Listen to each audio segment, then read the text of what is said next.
हरि ओम हरि ओम हरि ओम।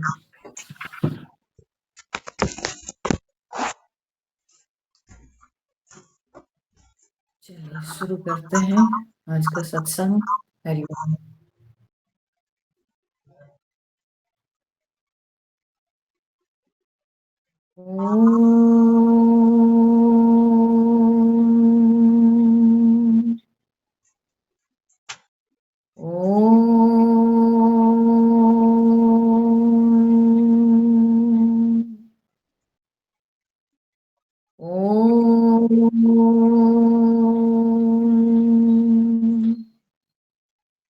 ॐ सहना भवतु सहनौ भुनक्तु सह वीर्यं करवावहै तेजस्विनावधीतमस्तु मा विद्विषावहै।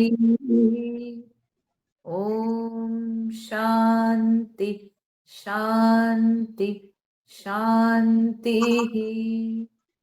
गुरुर्ब्रह्मा गुरुर्विष्णुः गुरुर्देवो महेश्वरः गुरुरेव परं ब्रह्म तस्मै श्री गुरवे नमः। तस्मै श्री गुरवे नमः। वसुदेवसुतं देवं कंसचाणूरमर्दनं देवकी परमानन्दं कृष्णं वन्दे जगद्गुरुं। कृष्णं वन्दे जगद्गुरुम्।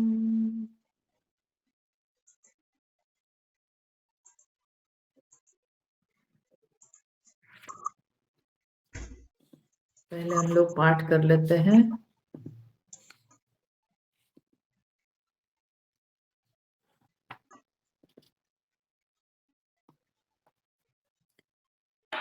ओम श्री परमात्मने नमः। अथ तृतीयोऽध्यायः। अर्जुन उवाच ज्यायसि चेत् कर्मणस्ते मता बुद्धिर्जनार्दन तत्किं कर्मणि घोरे मां नियोजयसि केशव। व्यामिश्रेणेव वाक्येन बुद्धिं मोहयसीव मे तदेकं वद निश्चित्य येन श्रेयोऽहमाप्नुयाम्। श्रीभगवानुवाच लोकेऽस्मिन् द्विविधा निष्ठा पुरा प्रोक्ता मया नघ ज्ञानयोगेन साङ्ख्यानां कर्मयोगेन योगिनाम् न कर्मणामनारम्भात् नैष्कर्म्यं पुरुषोऽश्नुते न च सन्न्यसनादेव सिद्धिं समधिगच्छति न हि कश्चित् क्षणमपि जातु तिष्ठत्य कर्मकृत् कार्यते ह्यवशः कर्म सर्वः प्रकृतिजैर्गुणैः कर्मेन्द्रियाणि संयम्य य आस्ते मनसा स्मरन् इन्द्रियार्थान् विमूढात्मा मिथ्याचारः स उच्यते। यस्त्विन्द्रियाणि मनसा नियम्यारभतेऽर्जुन कर्मेन्द्रियैः कर्मयोगम् असक्तः स विशिष्यते। नियतं कुरु कर्म त्वं कर्म ज्यायो ह्यकर्मणः शरीरयात्रापि च ते न प्रसिद्ध्येद कर्मणः यज्ञार्थात् कर्मणोऽन्यत्र लोकोऽयं कर्म बन्धनः तदर्थं कर्म कौन्तेय मुक्तसङ्गः समाचर सह यज्ञाः प्रजा सृष्ट्वा पुरोवाच प्रजापतिः अनेन प्रसविष्यध्वम् एष वोस्त्विष्टकामधुक् देवान् भावयतानेन ते देवा भावयन्तु वः परस्परं भावयन्तः श्रेयः परमवाप्स्यथ इष्टान् भोगान् हि वो देवाः दास्यन्ते यज्ञभाविताः तैर्दत्तान प्रदायैभ्यः यो भुङ्क्तेस्तेन एव सः यज्ञशिष्टाशिनः सन्तः मुच्यन्ते सर्वकिल्बिषैः भुञ्जते ते त्वघं पापाः ये पचन्त्यात्मकारणात् अन्नाद् भवन्ति भूतानि पर्जन्यादन्न संभवः यज्ञात् भवति पर्जन्यः यज्ञकर्म समुद्भवः कर्म ब्रह्मोद्भवं विद्धि ब्रह्माक्षर समुद्भवम् तस्मात् सर्वगतं ब्रह्म नित्यं यज्ञे प्रतिष्ठितम् एवं प्रवर्तितं चक्रं नानुवर्तयति हयः अघायुरिन्द्रियारामः मोघं पार्थ स जीवति यस्त्वात्मरतिरेव स्यात् आत्मतृप्तश्च मानवः आत्मन्येव च सन्तुष्टः तस्य कार्यं न विद्यते नैव तस्य कृतेनार्थः नाकृतेनेह कश्चन न चास्य सर्वभूतेषु कश्चिदर्थव्यपाश्रयः तस्मादसक्तः सततं कार्यं कर्म समाचर असक्तो ह्याचरन् कर्म परमाप्नोति पुरुषः। तो हम लोगों ने देखा अब तक भगवान श्री कृष्ण ने अर्जुन को यज्ञ भावना से कर्म करने को प्रेरित कर रहे हैं। फिर इसमें एक प्रश्न उठता है कि भगवान, क्या सब लोगों के ऊपर कर्म का विधान है? क्या सब लोगों के लिए हमेशा कर्तव्य कर्म पालन करना, क्या ये नियम है? तो तभी भगवान कहते हैं कि नहीं, ऐसा नहीं है, बल्कि संसार में ऐसे लोग हैं जिनको कोई प्रयोजन नहीं, ना उनको धन से कोई प्रयोजन, ना उनको परिवार से कोई प्रयोजन, ना उनको कभी अपने, यहां तक कि अपने शरीर से भी उनको कोई प्रयोजन नहीं। तो जिन लोगों को कोई भी प्रकार के प्रयोजन नहीं, जिन लोगों के अंदर किसी भी प्रकार की आशा नहीं, तो ऐसे लोगों के लिए भगवान यहाँ पर कहते हैं कि कर्म का कोई विधान नहीं होता है। नैव तस्य कृतेन अर्थः न अकृतेन इह कश्चन। उसके लिए किसी भी प्रकार के कर्म का विधान नहीं होता है। उसके लिए कर्तव्य कर्म निश्चय करने वाला कौन होगा बाबा? क्योंकि उसको तो कोई आशा नहीं, उसको किसी वस्तु के प्रति उसको प्रलोभित नहीं किया जा सकता है, उसको नाम नहीं चाहिए, यश नहीं चाहिए, उसको शरीर की, अपने शरीर की रक्षा भी नहीं। तो जब उसको धन की आशा नहीं, शरीर की रक्षा की कामना नहीं, जब उसको कोई भी प्रकार के जगत से उसको नाम यश नहीं चाहिए, तो फिर किस तरह का बंधन उसको है? कोई बंधन नहीं। और जब हर प्रकार के बंधन से कोई मुक्त है, तो फिर भगवान कहते हैं उसके लिए कोई कर्म का विधान भी नहीं है। तो अब यह कहने के पश्चात अर्जुन के मन में जो बात चल रही थी कि भाई मैं तो सन्यास बन के, सन्यास लेके भिक्षा के द्वारा मैं अपना जीवन अतिवाहित करना चाहता हूं, मैं युद्ध करना नहीं चाहता हूं। उसने प्रश्न किया ना, तत्किम कर्मणि घोरे माम नियोजयसि केशव, मुझे ये घोर कर्म में क्यों डाल रहे हो आप, है ना? तो भगवान उसके प्रश्न का उत्तर यहां पर देते हैं। कहते तस्मात् असक्तः सततम कार्यम कर्म समाचर। इसलिए अर्जुन, तुम ना तो उस तरह के व्यक्ति हो जिस व्यक्ति के अंदर कोई भी प्रकार के प्रयोजन नहीं है, ऐसे मान नहीं सकते हैं। क्यों नहीं मान सकते हैं? उसका कारण यह है कि प्रयोजन था तभी तो तुम युद्ध क्षेत्र में आया। तुम्हारे मन में वो आशा थी कि हमको क्षेत्र चाहिए, पांडवों को अपना हक चाहिए, तभी तो तुम लड़ने के लिए आया।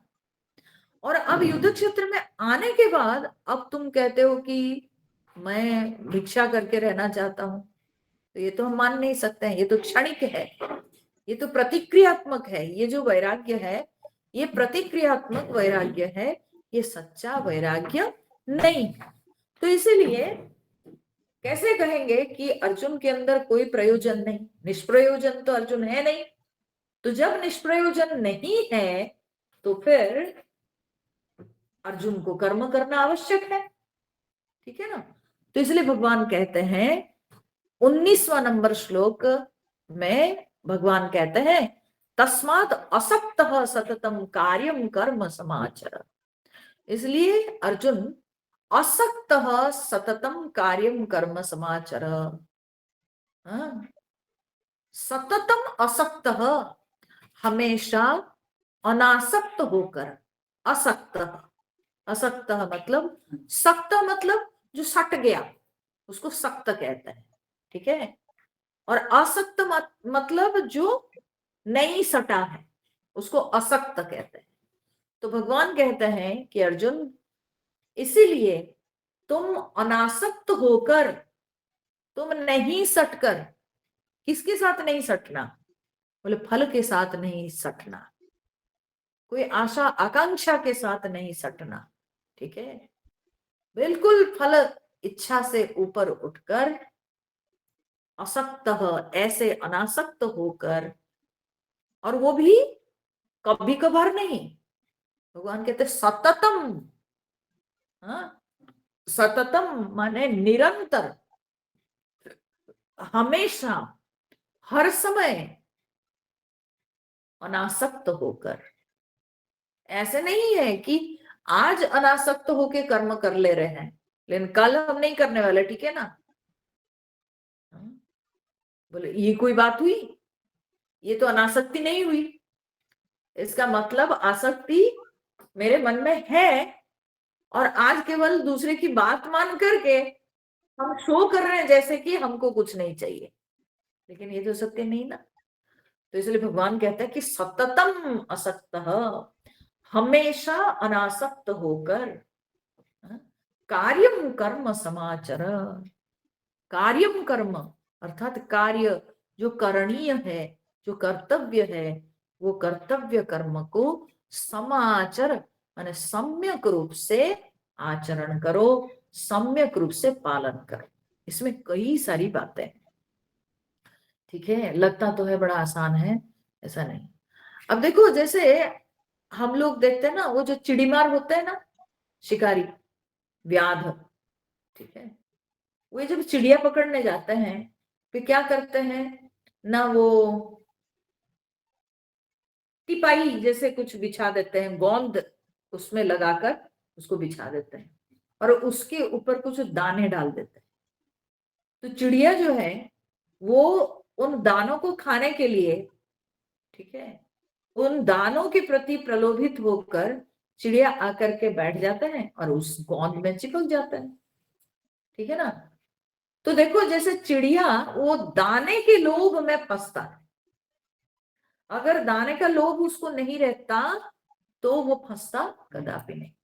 उसी प्रकार से ये जीवात्मा जो है वो भी ये संसार में फल के लोभ के कारण ही वो फंसता है। कर्म बांधता नहीं, प्रवृत्ति बांधती है, ध्यान देना चाहिए। आसक्ति बांधती है, कर्म नहीं बांधता है, क्योंकि कर्म जड़ है। कर्म जो है वो जड़ है। कर्म के अंदर कोई सोचने समझने की क्षमता नहीं है। सोचने समझने वाला हम स्वयं हैं। तो इसलिए हमारी प्रवृत्ति हमको बांधती है, हमारी आकांक्षाएं हमको बांधती हैं, हमारी कामनाएं हमको बांधती है। कर्म हमको नहीं बांधता है, कर्म में वो क्षमता नहीं है। जब हम फल के प्रति आकर्षित होते हैं, जब हम फल की कामना रखते हैं, तो तब हम कर्म बंधन में पड़ते हैं। और ये अगर व्यक्ति के अंदर ना रहे, ये फल की कामना अगर ना रहे, तो फिर कर्म करने में कोई दोष नहीं। तो भगवान वही मार्ग अर्जुन को सूचित करते हैं, बोले कि अनासक्त होकर तुम कर्म करते चलो। असक्त सततम, और वो भी हमेशा अनासक्त होकर कर्तव्य कर्म करो। बोले कि अगर हम फल की आशा नहीं करेंगे तो हमको कर्म करने की प्रेरणा कहां से मिलेगी? कर्म करने की प्रेरणा कहां से मिलेगी? बोले कर्म करने की प्रेरणा तुम इससे लो कि संसार के कल्याण के लिए, जगत हित के लिए, स्वार्थ पूर्ति के लिए नहीं, बल्कि जगत हित के लिए। ठीक है। तो इससे तुमको प्रेरणा लेनी चाहिए। दूसरे, प्रेरणा क्या है? प्रेरणा कहां से मिलेगी? प्रेरणा मिलेगी कि हम कर्म नहीं करेंगे तो उससे हमारी देह को तकलीफ होगी, हमारे देह रोगयुक्त हो जाएगी। ठीक है। तो हमको अपने आप को स्वस्थ रखना है, तो प्रेरणा उससे लेनी चाहिए कि मैं स्वयं उससे स्वस्थ रहता हूं, इसलिए मुझे कर्म करना है। प्रेरणा लेनी चाहिए कि ये मेरा कर्तव्य है, बात खत्म। ठीक है। जो कर्तव्य है उसको करना चाहिए, यही मेरी प्रेरणा का स्रोत होना चाहिए कि कर्तव्य है, करना चाहिए तो करना है, इसलिए करना है, न कि हमको क्या मिलेगा। ठीक है। मिलेगा तो जरूर, जो प्रारब्ध में है वो तो हमको जरूर प्राप्त होगा, लेकिन हम फल के बारे में सोच करके मन को विक्षिप्त नहीं करना चाहिए। ठीक है। और अपनी प्रेरणा का स्रोत अपना कर्तव्य होना चाहिए कि यह मेरा कर्तव्य है और मेरा कर्तव्य जो है उसको मुझे करना ही है। तो भगवान इसलिए कहते हैं कि सततम असक्त, हमेशा अनासक्त होकर। ऐसा नहीं कि कभी कभी, नहीं नहीं, हमेशा अनासक्त होकर। ठीक है। करे तो क्या करे? ना कार्यम कर्म, माने कर्तव्य कर्म का पालन करना है। कर्तव्य कर्म, कर्म फिर चूज करना है।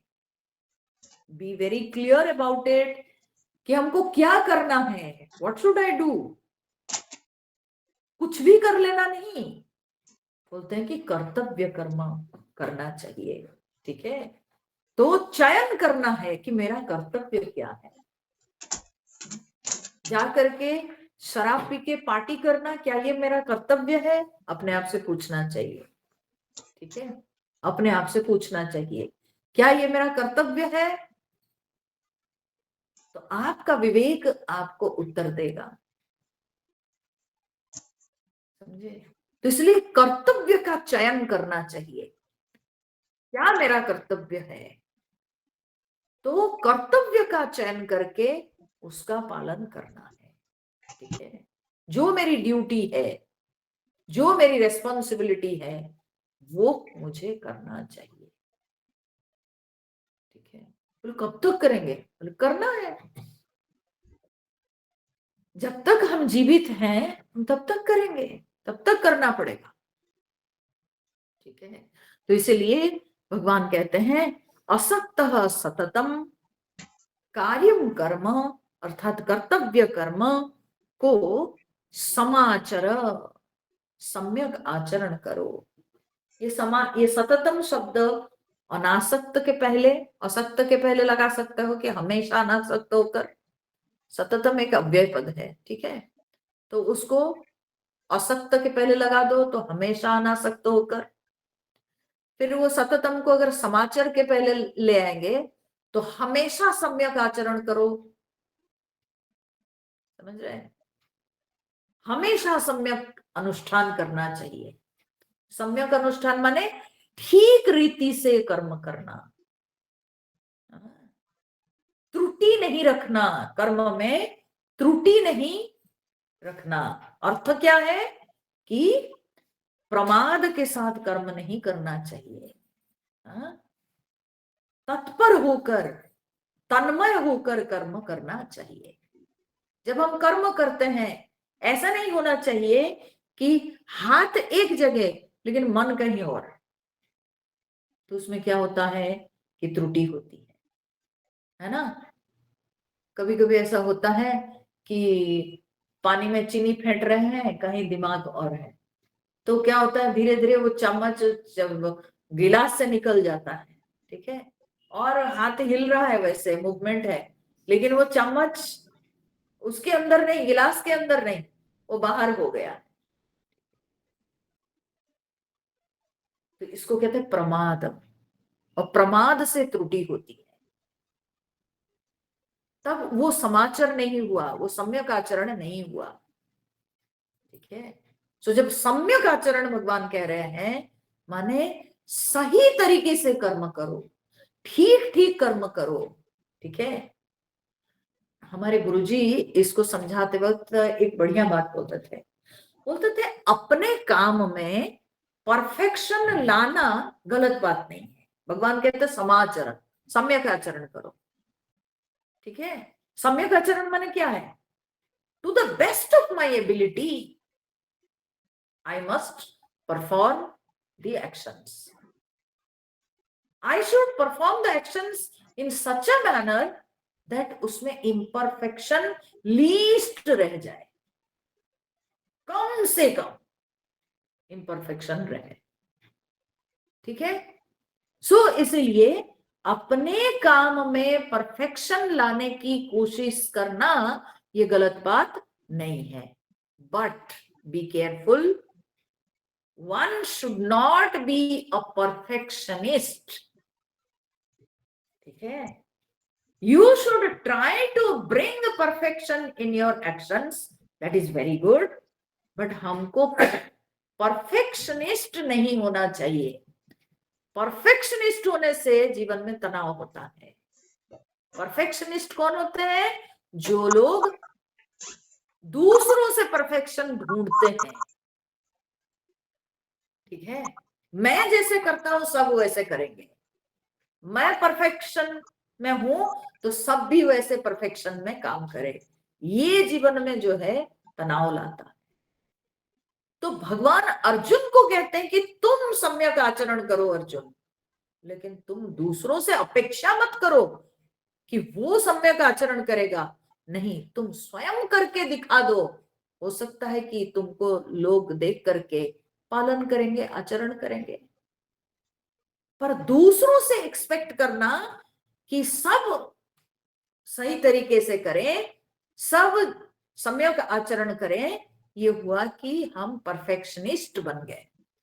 परफेक्शनिस्ट बनने में बहुत तकलीफ है, बहुत तनाव होता है।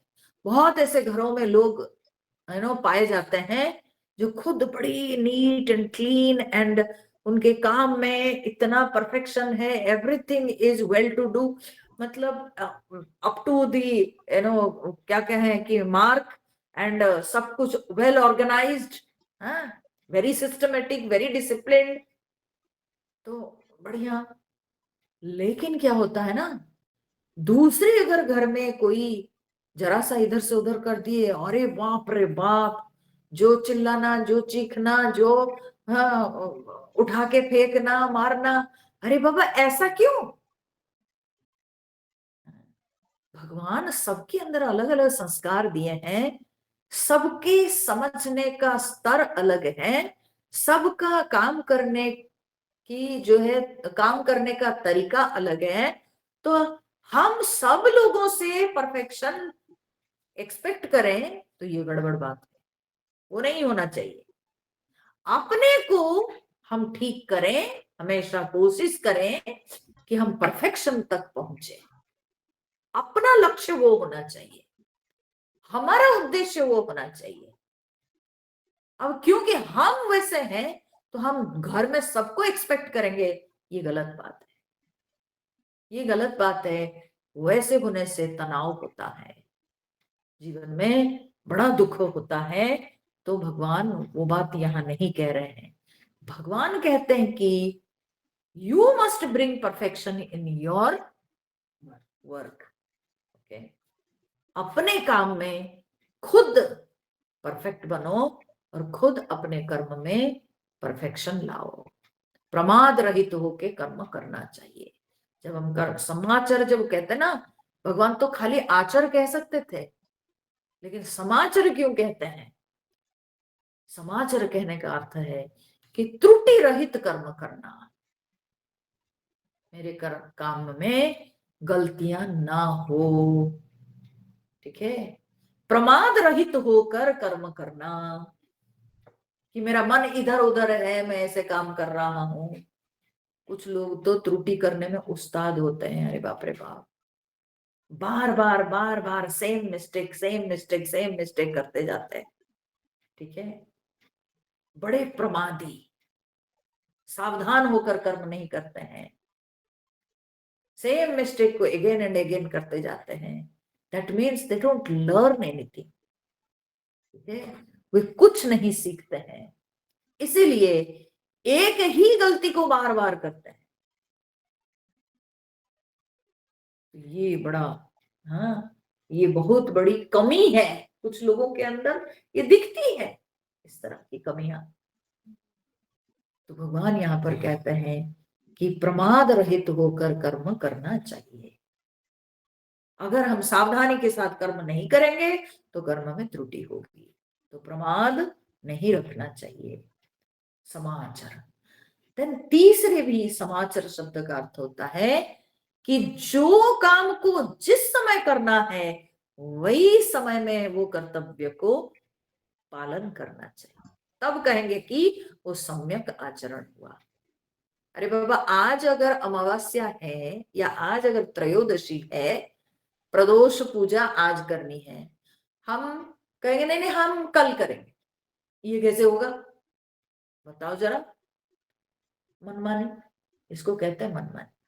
अच्छा, इसका एक मैं बहुत ही कॉमन एकदम उदाहरण दे रही हूँ। आजकल के जो नया जनरेशन की जो लड़कियां हैं, ठीक है, शादी ब्याह करके जाती है ससुराल में या हस्बैंड के साथ रहती है। अब हर माने जगह के कुछ कुछ नियम कानून होता है, ठीक है। पर्व त्योहार हम लोग भारतवर्ष में तो ढेर सारे पर्व मनाते हैं, है ना। प्रत्येक पर्व में कुछ कुछ पकवान रहता है हम लोगों के सनातन संस्कृति में।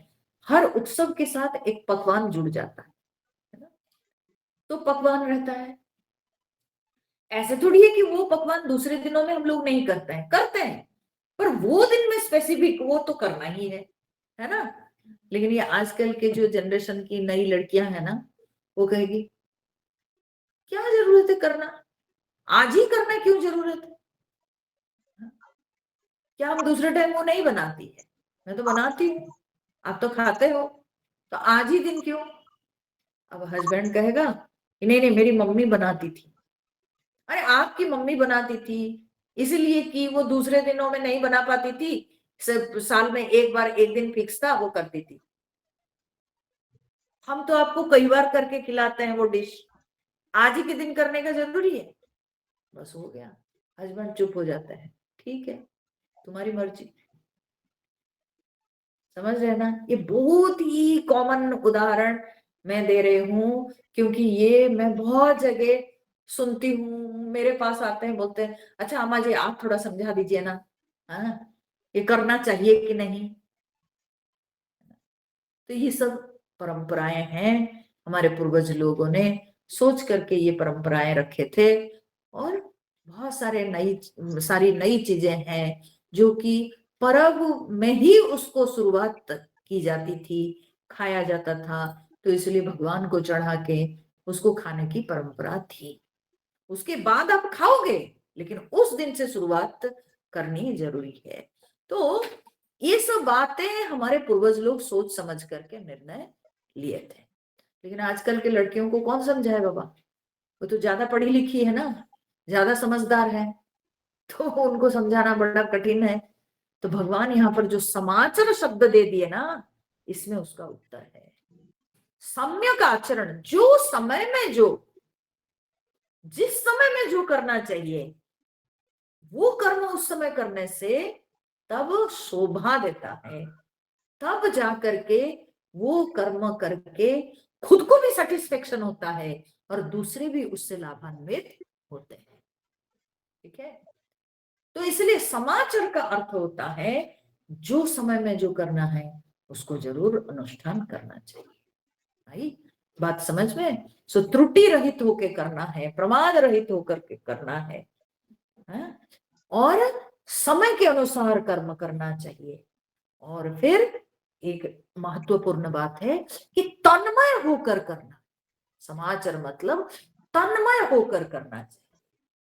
हमारे गुरुदेव जो है हमेशा ये बात को समझाते हुए कहते थे कि तन्मय होकर कर्म करना यानी जो है let your body mind and intellect be integrated when you work, when you do something, then your body, mind and intellect, all three should be in one line. Okay, it should be integrated. Okay? तो मैं जो विचार करता हूँ मैं उसको भावना के स्तर पे एंजॉय करता हूँ और उसी को मैं अपने शरीर में पालन भी करता हूँ। तो इसलिए this integration, this body mind and intellect का शरीर मन बुद्धि के जो इंटीग्रेशन है, इंटीग्रेशन के साथ कर्म करना, फुल्ली इंटीग्रेटेड होके कर्म करने को कहा जाता है तन्मय होकर कर्म करना। क्योंकि your complete personality is involved in that work. पूरी तरह से जो है हम उस कर्म में इन्वॉल्व है। तो तन्मय होकर कर्म करना इसको कहते हैं समाचार, सम्यक आचरण करना।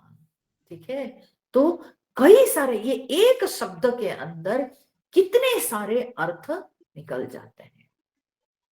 एक स्त्री थी तो वो हमेशा जो है कंप्लेन करती थी कि मेरी पीठ में जलन महसूस होता है। ठीक है, मेरे पीठ में बड़ा जलन महसूस होता है। तो वो एक संत के पास गई, बड़े उच्च कोटि के महात्मा थे, तो उनके पास वो गई और जाकर के वो जो है महात्मा से पूछी, बोले कि महात्मा जी हमेशा मेरी पीठ में मेरे को जलन क्यों महसूस होता है? हमेशा मेरे पीठ में लगता है जैसे आग जल रही है मेरे पीठ पर, ऐसा क्यों लगता है? तो तब महात्मा जी थोड़ी देर के लिए ध्यान में बैठे और ध्यान में बैठने के बाद उन्होंने कहा इसका कारण है कि तुम जब रोटी पकाती हो रोटी पक जाने के बाद तुम तवे को आग पर बहुत समय तक छोड़ देती हो, ठीक है। तो वो जो तवा जो जलता है, ठीक है, अग्निदेव को तुम खिलाती नहीं हो कुछ, वो तवा जो है ऐसे ही जल रहा है, और इसी कारण से वो जलन तुम्हारे शरीर में आया है। अकारण तुम अग्नि को जलाते हुए रखती हो और उनको कुछ खाने को नहीं देती हो, और तवे को चढ़ाए रखी हो, तवा जो है वो लोहा तवा जो है वो जलता रहता है, तो इस कारण से तुम्हारे पीठ में वो जलन आ गया है। तो तुमको ध्यान देना चाहिए, जब रोटी पकाने का कार्य समाप्त हो गया तो तवा को उतार देना चाहिए। हमारे पूर्वज लोग आप देखे होंगे कि लास्ट रोटी हो जाने के बाद इतना छोटा सा एक टुकड़ा आटा जो है उसको तवे पे डाल के छोड़ देते थे, ठीक है, क्योंकि तवा गर्म है, अग्नि है, तो अग्नि को कुछ खिलाना है, अग्नि को ऐसा नहीं हाँ जलते हुए छोड़ना है। तो इसीलिए इतना थोड़ा सा जो है आटे को लोग लास्ट में रखते थे, और रख करके वो क्या करते हैं ना, तवे के गर्म तवे पर डाल के छोड़ देते हैं, बस, तो अग्नि उसको खाए। हाँ? तो ये जो विधाएं सब हैं, तो ये इस तरीके से ही जब कर्म करते हैं तब अपने जीवन में सुख है, शांति है। कई सारे जीवन में कष्ट है, तकलीफ है, उसका कारण हम ढूंढ नहीं पाते हैं। क्यों? क्योंकि हम उस विषय को जानते नहीं, हम उस विषय को चिंतन नहीं, उस विषय पर चिंतन नहीं किए हैं, इसलिए हम समझ नहीं पाते हैं। लेकिन उसके पीछे बहुत सारे रहस्य होता है। हम जब कर्म करते हैं उसमें कितनी त्रुटियां रख के हम कर्म करते हैं, और कर्म में असावधानी दिखती है, तो इस कारण से हम बाद में भोगते हैं, उसका फल तो मिलता ही है।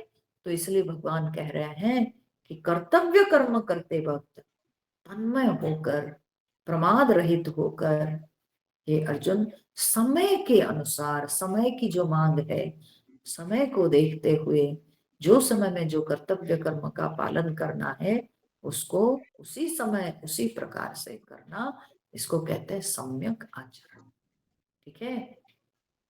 तो भगवान ने कहा कि सततम असक्त, सततम समाचरण, हमेशा सम्यक आचरण करना चाहिए। और क्या करना है? तो भगवान ने कहा कि कार्यम कर्म, ठीक है, और कर्तव्य कर्म को करना चाहिए। बोले क्यों करेंगे कर्तव्य कर्म? कर्तव्य कर्म करने से क्या होगा? तो भगवान ने कहा असक्त ही आचरण कर्म परम आपनोति पुरुष।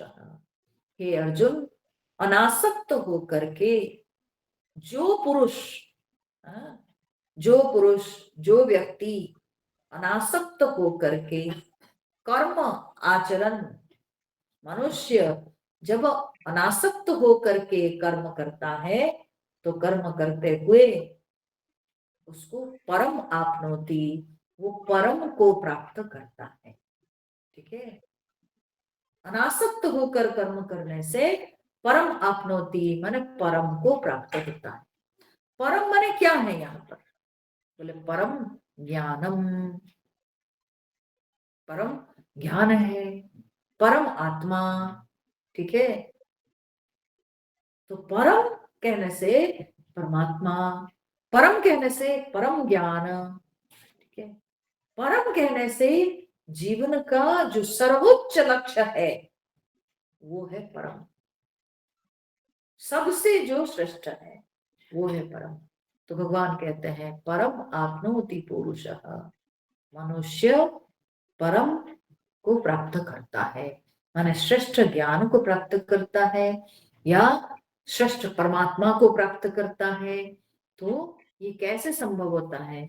बोले कि कर्म के द्वारा। मनुष्य पुरुष, मनुष्य, तो मनुष्य क्यों? क्योंकि मनुष्य को ही अधिकार है कर्म करने का, और किसी को कर्म करने का अधिकार नहीं है। बोले कुत्ता बिल्ली भी तो खाते पीते चलते फिरते हैं, तो वे भी तो कर्म करते हैं। बोले नहीं नहीं नहीं नहीं नहीं, वे कर्म नहीं करते हैं, वे क्रिया करते हैं, वे कर्म नहीं करते हैं। क्रिया और कर्म में अंतर है। क्रिया क्या होती है? क्रिया होती है जो प्रकृति हमको जिस तरह से चलाती है, हम वैसे चलते जाते हैं। ठीक है, जो प्राकृतिक चेष्टाएं होती है, जिसमें हमारी कोई इच्छा इन्वॉल्व नहीं।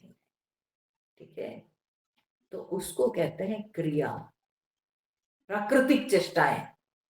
ठीक है, तो जो दूसरे प्राणी वे जो करते हैं, वे केवल प्राकृतिक चेष्टाएं करते हैं। उनके अंदर कोई आग्रह नहीं, कोई इच्छा नहीं, कोई संग्रह की प्रवृत्ति नहीं, कुछ नाम यश प्राप्त करने की इच्छा नहीं। तो इसलिए वे केवल क्रियाएं करते हैं। लेकिन मनुष्य कर्म करता है, क्योंकि मनुष्य को भविष्य के बारे में सोचना है, मनुष्य को परिवार के बारे में सोचना है, मनुष्य अपने शरीर के लिए सोचता है, मनुष्य समाज के लिए सोचता है। तो मनुष्य कई सारी इच्छाओं को लेकर कर्म करता है।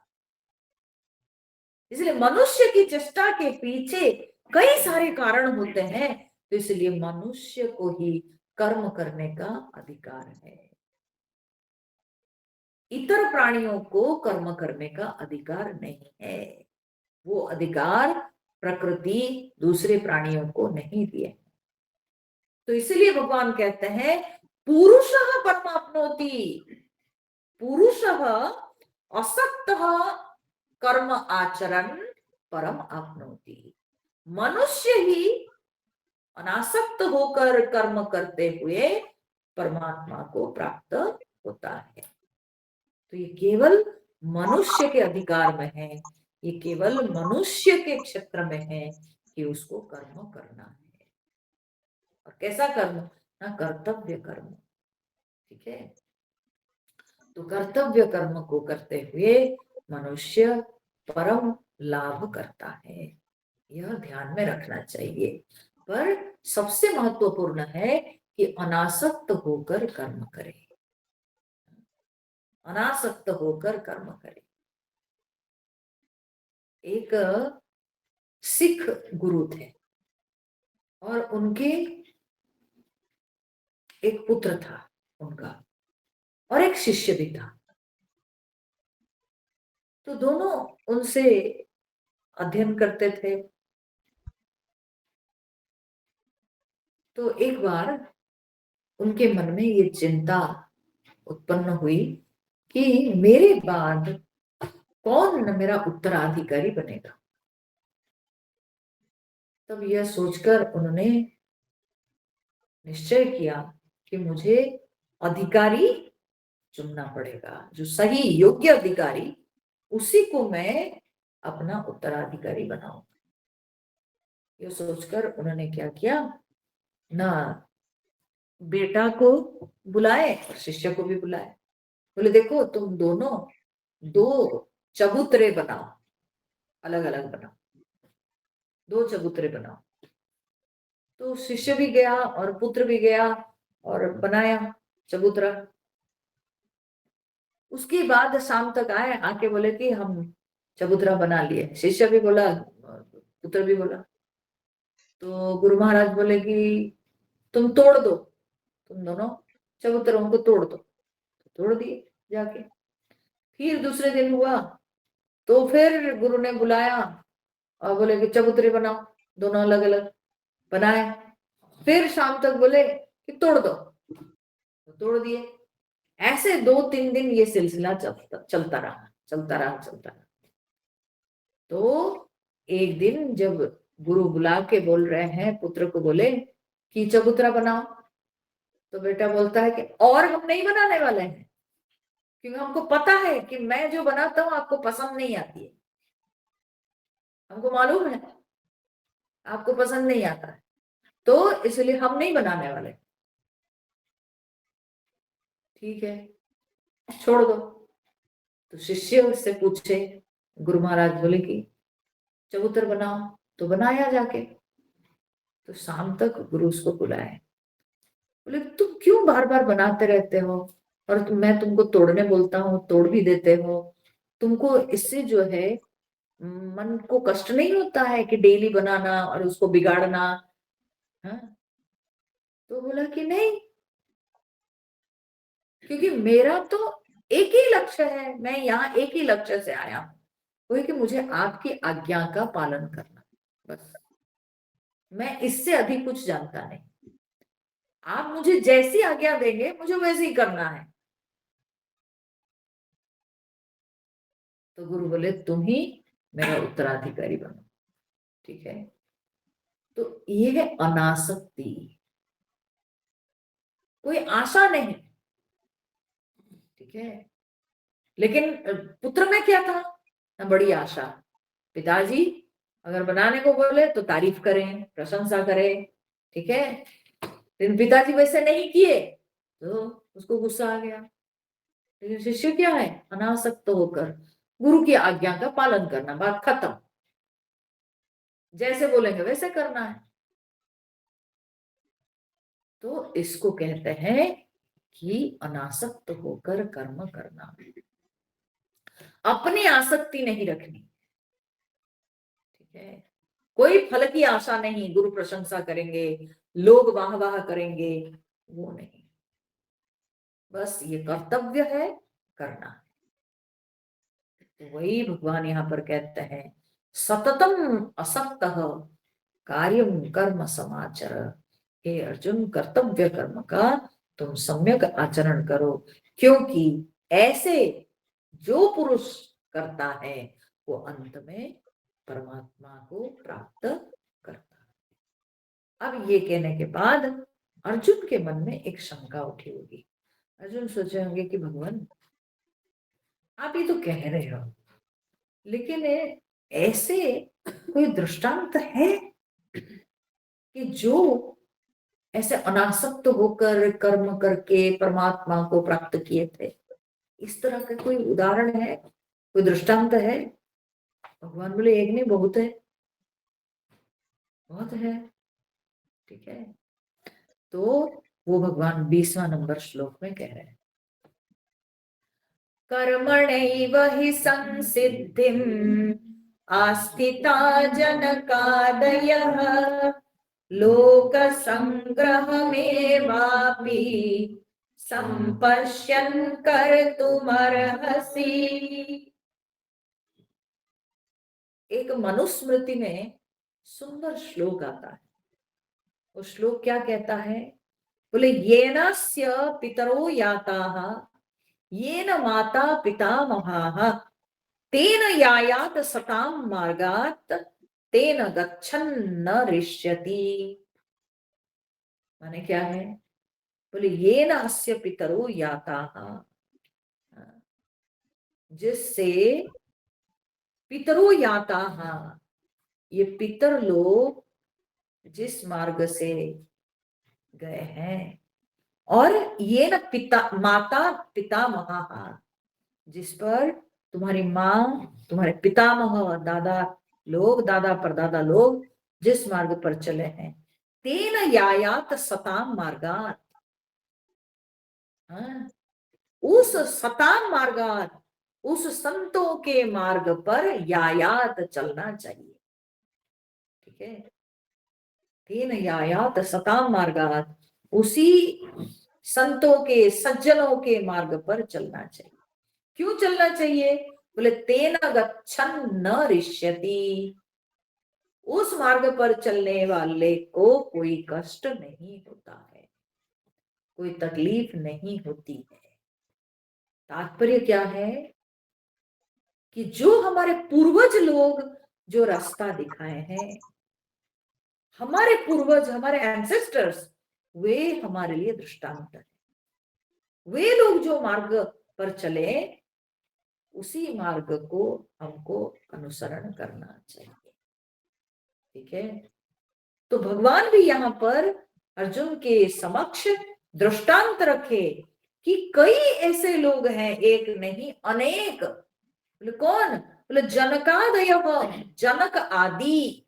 जनक आदि माने अकेले जनक नहीं, बल्कि बहुत सारे ऐसे राजा महाराजा लोग हुए हैं, बहुत ऐसे गृहस्थ सब हुए हैं जो कि कर्मणा एव ही संसिद्धिम आस्थिता, कर्मणा एव ही संसिद्धिम आस्थिता, कर्म के द्वारा ही वे सिद्धि लाभ किए हैं, सफलता प्राप्त किए हैं। जनक, अश्वपति, अम्बरीश, पृथु, हाँ, ये सब लोग अपने कर्म के द्वारा ही जीवन के जो परम लक्ष्य है उसको ये लोग प्राप्त किए थे। इसका कितना सुंदर उदाहरण है हरिश्चंद्र, दानवीर हरिश्चंद्र। हरिश्चंद्र के अंतिम समय में भगवान आए और बोले कि चलो तुम स्वर्ग में चलो, सशरीर स्वर्ग चलो। ठीक है, तो हरिश्चंद्र ने कहा क्यों, मैं क्यों स्वर्ग जाऊंगा? बोले तुम बहुत पुण्य किए हो, बहुत अच्छे कर्म किए हो, तो इसलिए तुम सशरीर स्वर्ग चलो। तो उसने कहा मैं क्या कहाँ किया, जो कुछ मैंने, बोले तुम बहुत दान दिए हो, बहुत यज्ञ किए हो, तो इसलिए तुम स्वर्ग चलो।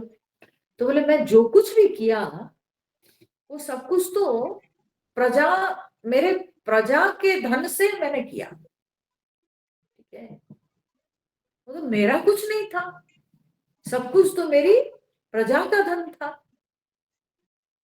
जो कर से मैंने प्राप्त किया, जो मेरे राजकोष में था उसी से मैंने किया, तो वो तो मेरा कुछ नहीं था।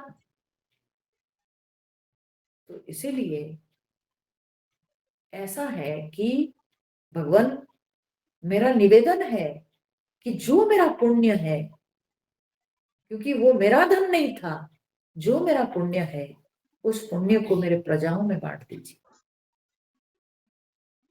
क्योंकि धन उनका, तो मेरे प्रजाओं में बांट दीजिए, और फिर मेरे प्रजा पुण्यवान हो जाएंगे, मेरे ये पुण्य बढ़ जाने से फिर मैं अपनी प्रजाओं के साथ स्वर्ग में जाना चाहता हूं।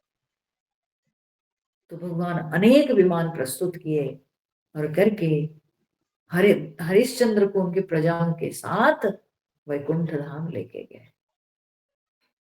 तो कर्म के द्वारा ऐसे ऐसे लोग जो कि सिद्धि लाभ किए हैं, कर्म के द्वारा वे परम धाम में गए।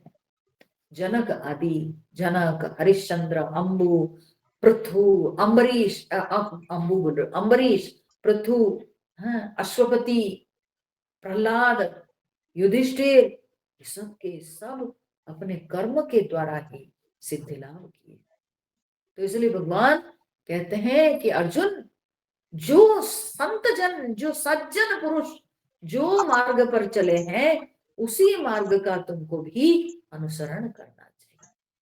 ये जनक आदि कह करके भगवान अर्जुन को यह सूचित करना चाहते हैं कि अर्जुन, तुम्हारे सामने बहुत सारे दृष्टांत हैं, तुम इन सब को मन में ध्यान रख करके उन्हीं के दिए हुए मार्ग पर चलना चाहिए।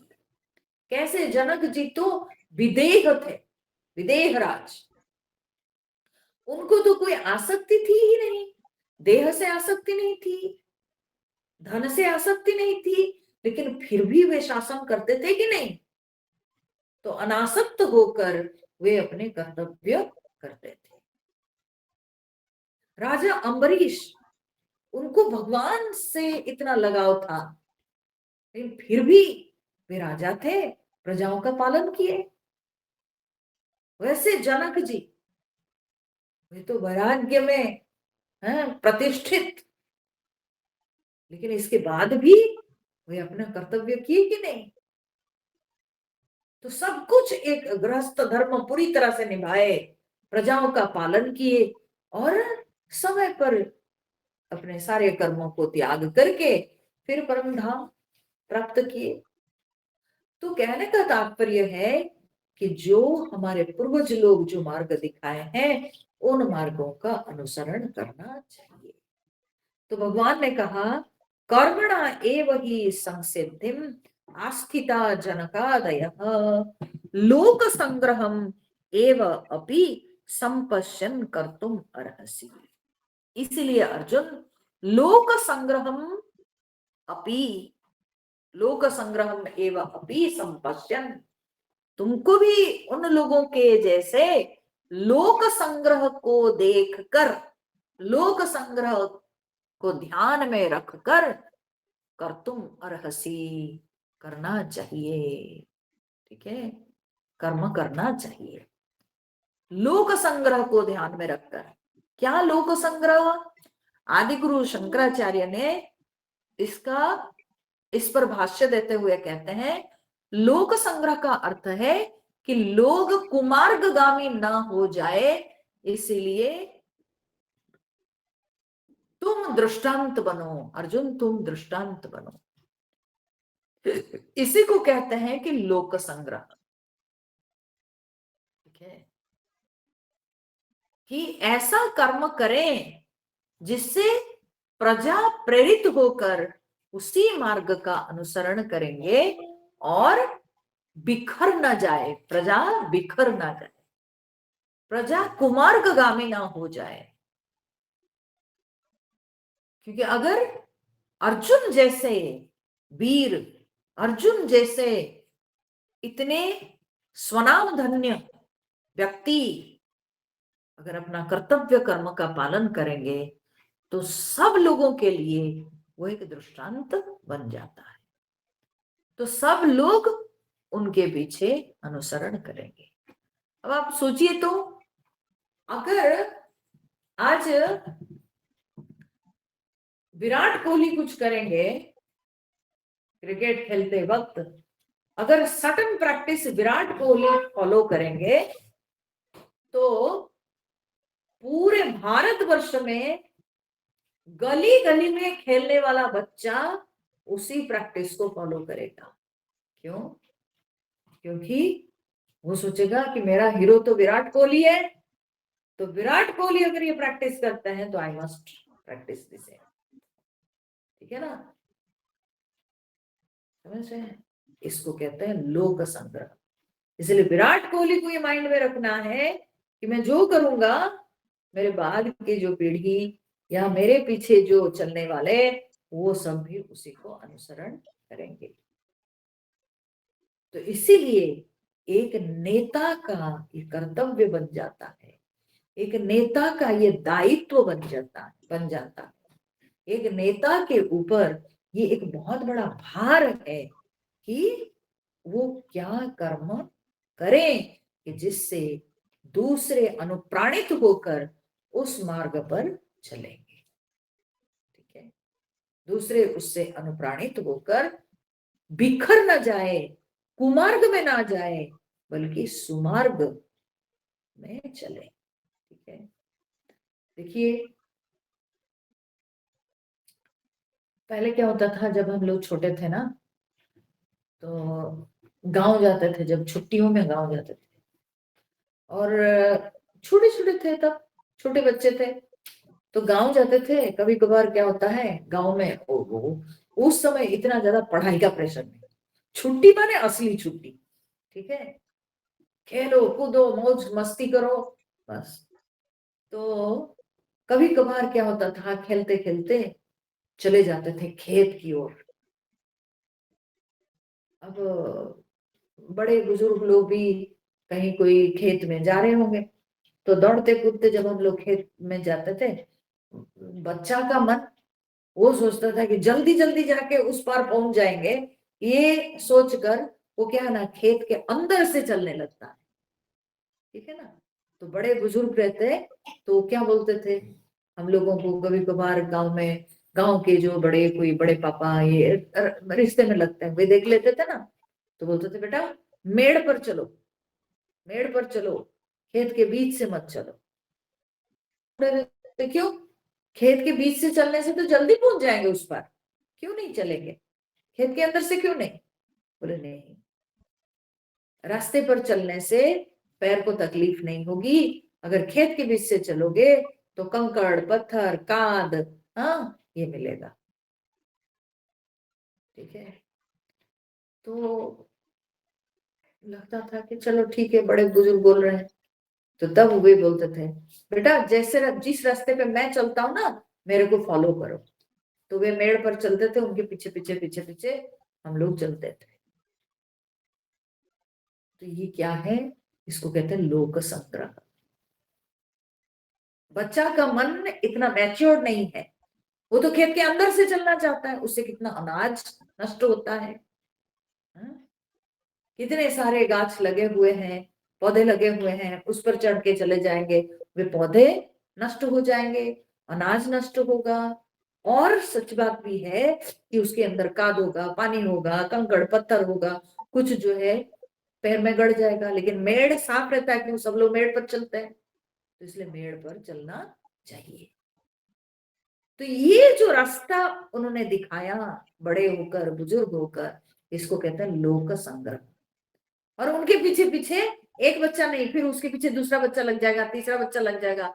ऐसे करते हुए चींटी के जैसे वो झुंड के झुंड जो बच्चे लोग खेलते हैं, हम लोग खेलते थे 3 4 5 का ग्रुप, तो सब के सब वो उन्हीं के पीछे पीछे चलने लगते थे।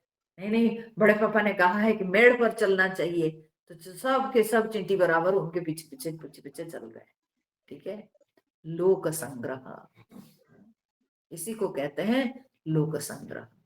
तो भगवान ने कहा कि अर्जुन, तुम लोक संग्रह को ध्यान में रखकर भी तुमको अपना कर्तव्य कर्म करना चाहिए, अर्थात दूसरे वीरों के लिए तुम दृष्टांत बनोगे, दूसरे क्षत्रियों के लिए तुम मार्ग प्रशस्त करोगे। तुमको देखा देखी दूसरे क्षत्रिय लोग बिगड़ ना जाए, कुमार्गगामी ना हो जाए। तो इसलिए तुमको उनको रास्ता दिखाना है, तुम उनके लिए दृष्टांत बनो, तुम उनको सही लक्ष्य पर पहुंचाओ। इसी को कहते हैं लोक संग्रह। तो भगवान ने कहा लोक संग्रह को भी देखते हुए तुमको कर्तव्य कर्म करना चाहिए। देख रहे हैं भगवान कहाँ से आ गए?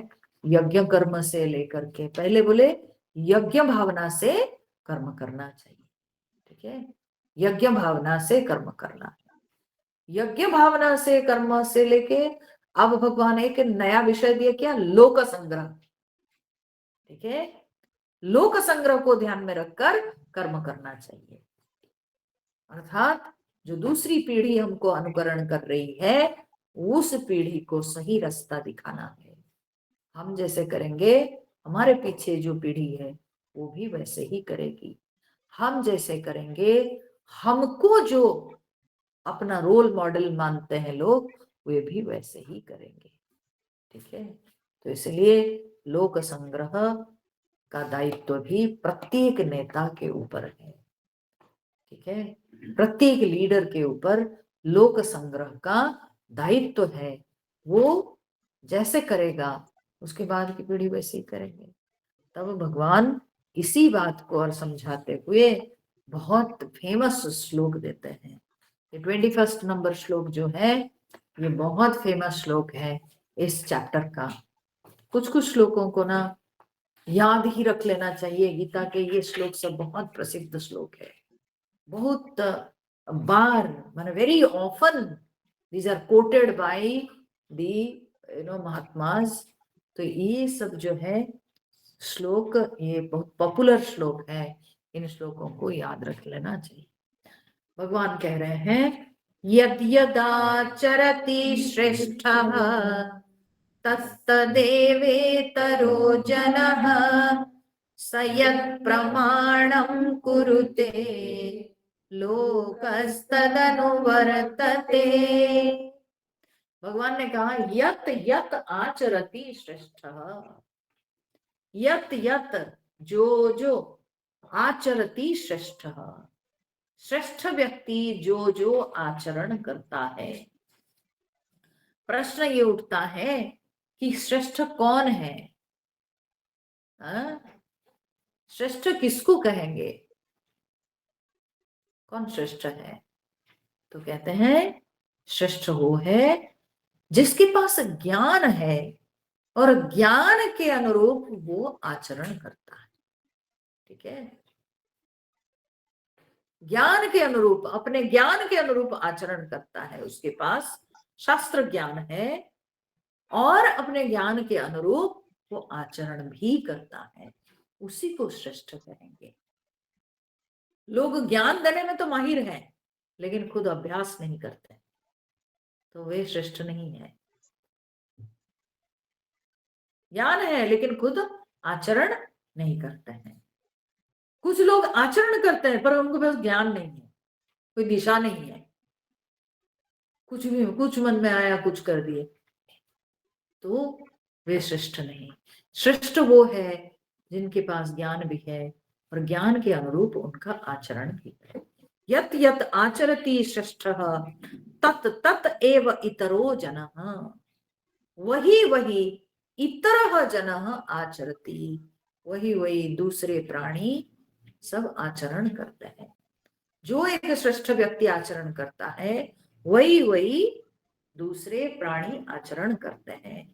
जो एक मूर्धन्य पुरुष जो आचरण करता है उसको देखकर दूसरे जो उसकी माने नीचे की पीढ़ी वही आचरण करती है। और सह यत प्रमाणम कुरुते, वो जो प्रमाण कर देता है, वो जो सिद्धांत कर देता है, लोकः तत् अनुवर्तते, संपूर्ण लोक उसको पालन करता है। ठीक है, श्रेष्ठ पुरुष जो कर देता है प्रमाण, यही प्रमाण है, अब वो लोक में हमेशा हमेशा के लिए प्रचलित हो जाता है, हमेशा हमेशा के लिए वह नियम बन जाता है समाज के लिए। ठीक है, तो इसीलिए भगवान अर्जुन को कहते हैं कि अर्जुन, तुमको लोक संग्रह को ध्यान में रखकर कर्म करना चाहिए, क्योंकि तुम अभी समाज में एक प्रतिष्ठित व्यक्ति हो, तुम एक मूर्धन्य वीर हो, तुम्हारा स्थान सब वीरों में प्रथम स्थान है, तो तुम जो करोगे वो दूसरे वीरों के लिए वो नियम बनेगा। तो तुमको कैसा कर्म करना है, कैसा दृष्टांत तुम प्रस्तुत करोगे, वो तुम निर्णय लो, तुम सोचो, इस पर विचार करो। यत यत आचरति श्रेष्ठः तत्तत् एव इतरः जनः, जो एक श्रेष्ठ व्यक्ति करता है। मनुस्मृति में एक आता है कि भाई कौन श्रेष्ठ है, तो कहते हैं कि न तेन वृद्धो भवति येन अस्य फलितम शिरः। बोले हम उसको वृद्ध नहीं कहते हैं, हम उसको श्रेष्ठ नहीं कहते हैं जिससे उसका बाल पका हुआ है, जिसका बाल पका हुआ है, ये नास्य फलितम शिरः, जिसके बाल पके हुए हैं हम उसको वृद्ध या श्रेष्ठ नहीं मानते हैं। समझे, वो नहीं है। मनु जी साफ ये बात लिख के चले गए हैं, केवल बाल पक जाने से नहीं होता है। बोले योनुचान, यह अनुचान, अनुचान मतलब क्या होता है, अनुचान किसको कहते हैं, बोले अनुचान कहते हैं कि जो शास्त्र ज्ञान को धारण किया है, जो जिसके अंदर शास्त्र ज्ञान है, जो विद्वान है, तो उसको अनुचान कहते हैं। ठीक है, जो विद्वान पुरुष है उसको अनुचान कहते हैं। तो बोले जो अनुचान है वही वृद्ध है, वही श्रेष्ठ है। ठीक है, वृद्ध वो नहीं जिसका केश फलित है, जिसके बाल पक गया है, वो वृद्ध व्यक्ति है और वो जैसे कहेंगे वैसे सब पालन करेंगे, बोले नहीं। कई वृद्ध ऐसे होते हैं जिनके पास ज्ञान का अभाव है, ज्ञान नहीं, और ज्ञान नहीं होने के कारण उनका व्यवहार अशास्त्रीय है। तो ऐसे ज्ञान विहीन अशास्त्रीय कर्म करने वाला व्यक्ति को कोई कभी मान नहीं देता है, कोई कभी श्रेष्ठ नहीं मानता। श्रेष्ठ वही है जिसके पास ज्ञान भी है और ज्ञान के अनुरूप कर्म भी है, तो वही श्रेष्ठ है। तो भगवान यहाँ पर कहते हैं यत यत आचरति श्रेष्ठः तत् तत् एव इतरः जनः।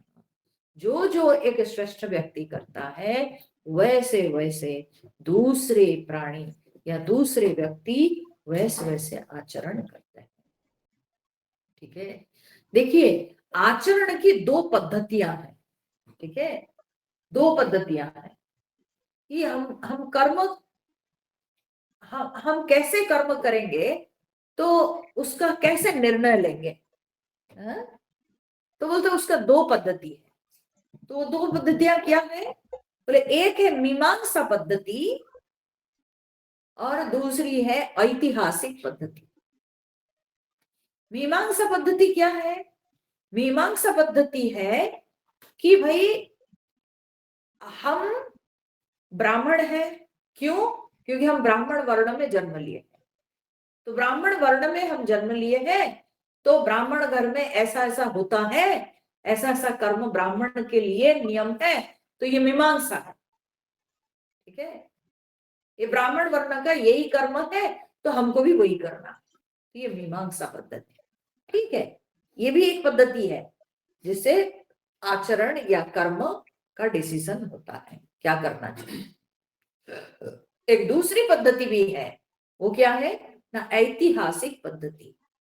ऐतिहासिक, इतिहास में, अर्थात मेरे पूर्वजों ने क्या किया था। भाई कोई कहेगा कि हम ब्राह्मण तो है, लेकिन हमारे घर में इस स्टाइल में किया जाता है, क्यों, क्योंकि हमारे कोई पूर्वज ने ऐसे इस तरीके से किए थे और उनको कुछ अच्छा फल मिला था, तो इसीलिए तब से हमारे घर में नियम ऐसा है कि हम लोग इस तरीके से ये काम को करते हैं। समझ रहे हैं, इसको कहते हैं ऐतिहासिक पद्धति। पूर्वजों के आचरण को देखकर हम सीखते हैं, हम परंपरागत जो कर्म है हम उसको महत्व देते हैं। यह भी एक पद्धति है। ठीक है, तो एक मीमांसा पद्धति कि जो वर्ण में, जो आश्रम में है उसके अनुरूप हमको कर्म करना, ये है मीमांसा पद्धति। ठीक है, ये बिल्कुल थंब रूल है। भाई इस घर में, इस स्कूल में ऐसा है होना है, ऐसे वर्ण में, ऐसा आश्रम में ये नियम है, तो नियम है, बस बात खत्म, मीमांसा हो गई। लेकिन उसके अंदर भी ऐतिहासिक पद्धति आती है कि जो हमारे पूर्वजों ने किया है, कोई बहुत क्या बोलते हैं विद्वान हमारे पूर्वजों में, पूर्व पूर्वज होंगे जिन्होंने कर्म को कुछ नए तरीके से करने की विधि बताई, तो उसको फॉलो करके हम लोग भी अपना आचरण कर सकते हैं। तो भगवान ने कहा यत यत आचरति श्रेष्ठ, इसलिए जो श्रेष्ठ आचरण करता है, तो श्रेष्ठ आचरण करता है यानी जो एक विद्वान व्यक्ति जिसको ज्ञान भी है और जो उसी ज्ञान के अनुसार शास्त्रीय कर्मों करता है, वो श्रेष्ठ है। तो जो श्रेष्ठ आचरण करता है उसको भी हम लोग फॉलो कर सकते हैं। ये मीमांसा पद्धति में नहीं आती है, ये क्या है ना, ऐतिहासिक पद्धति, हम किसी का अनुसरण करते हैं। तत्त एव इतरः जनः, वैसे वैसे दूसरे प्राणी लोग पालन करते हैं। स यत प्रमाणम कुरुते, जो वो प्रमाण करके जाता है उसको संपूर्ण जगत पालन करता है। अगर बहुत विद्वान व्यक्ति हो, ज्ञानी व्यक्ति हो, वो जो प्रमाण करके जाता है उसको संपूर्ण लोक में अर्थात पूरे समाज में उसको सब लोग पालन करते हैं। क्यों, because human beings, they are man worshippers. मनुष्य मनुष्य की पूजा करता है। ठीक है, मनुष्य मनुष्य की पूजा करता है। किस मनुष्य की पूजा करता है ना, जो विद्वान है, जो प्रतिष्ठित है, उसकी पूजा करता है। और जिसकी वो पूजा करता है उनकी गुणावली को वो ध्यान देता है और उसी को वो फॉलो करता है।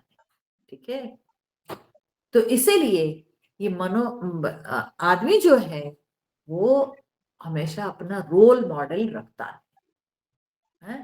मनुष्य